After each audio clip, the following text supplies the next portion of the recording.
Sa iba pa nating tampok na balita, ilang miyembro ng majority bloc hindi pa rin pumipirma sa partial report ng Blue Ribbon Committee kaugnay sa flood control anomalies. Si Mar Gabriel sa report. Mar.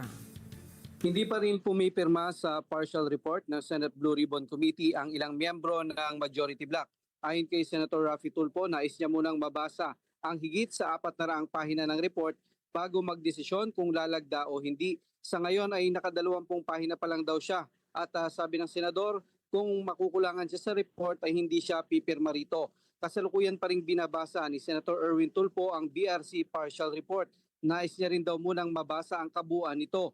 Babalikan niya rin daw ang usapan noon patungkol sa pag-turnover nila sa mga makakalap na ebidensya sa ICI, sa Ombudsman at sa DOJ para makatulong sa pagsasampa ng kaso. Ang minority bloc naman wala raw planong pumirma sa report ng Blue Ribbon Committee. Ayon kay Senator Robin Padilla, may sarili silang report sa minority kaugnay sa investigasyon sa flood control anomalies kaya hindi nila susuportahan ang BRC report. Base na rin daw ito sa napag-usapan nila at sa direktiba ni Senate Minority Leader Senator Alan Peter Cayetano.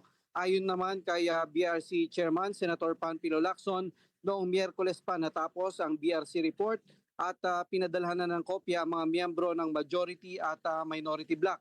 Sa ngayon, wala pang ideya si Lacson kung ilan na ang nakalagda sa report. Para sa Mata ng Agila, Mar Gabriel, matatag, matapang, matapat.